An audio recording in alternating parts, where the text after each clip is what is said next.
Welcome to Silent Sunday Nights on TCM. I'm your host, Jacqueline Stewart. I'm here at the University of Chicago's Logan Center for the Arts, a home for the study, practice, and presentation of arts on Chicago's South Side. In 1998, the incomparable actors Ossie Davis and Ruby Dee co-hosted a month-long series here on Turner Classic Movies called A Separate Cinema.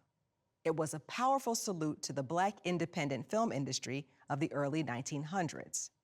Those introductions were filmed inside the historic Douglas Theater in Macon, Georgia, one of the many venues in the U.S. that, during the early 20th century, was Black-owned and featured films and performances that catered to Black audiences.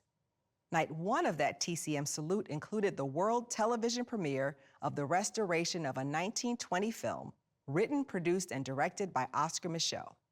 That restoration was commissioned by TCM and featured a brand new score from renowned jazz composer and drummer Max Roach. And that is the version of the movie we have coming up next on this first day of Black History Month. From 1920, it's The Symbol of the Unconquered. The film includes the subtitle, A Story of the Ku Klux Klan, and centers on a woman who moves west to claim some inherited land. She is befriended by a prospector, and the film chronicles the racism, violence, and intimidation they both face from white homesteaders. It also explores the notion of passing, when a light-skinned Black person is able to pass as white, often in an attempt to escape discrimination and gain opportunities. This was one of several Oscar Micheaux films released in 1920. This film, along with Within Our Gates, were a response by Micheaux to director D.W. Griffith's 1915 film, The Birth of a Nation, a racist and revisionist depiction of the South during and after the Civil War. It also glorified the KKK and attempted to justify the violent acts they committed. Here, Micheaux disputes that justification, with the Black population fighting against persecution by white members of the Knights of the Black Cross. One note about the restoration: some of the footage of this film has been lost, so you'll see title cards that explain the parts of the story that are missing. Here it is, starring Iris Hall and Walter Thompson, from 1920, The Symbol of the Unconquered. Filmmaker Oscar Micheaux was born in Metropolis, Illinois, and lived in Chicago until early adulthood.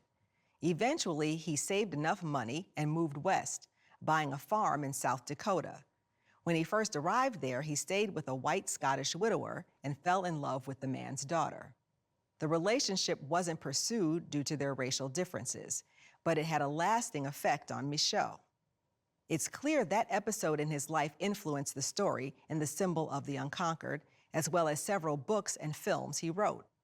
In Patrick McGilligan's book on Micheaux, the author noted, again and again, Micheaux was trying to find in fiction an idealized solution to the real-life failure of that relationship that still haunted him. Oscar Micheaux was married 3 times. He wed actress Alice B. Russell in 1926, and she went on to appear in a number of his films. The two remained married until Micheaux's death in 1951. Up next, Alicia Malone will be here to introduce this week's TCM Import. I'll be back next week with Silent Sunday Nights. Until then, I'm Jacqueline Stewart. Thanks for watching.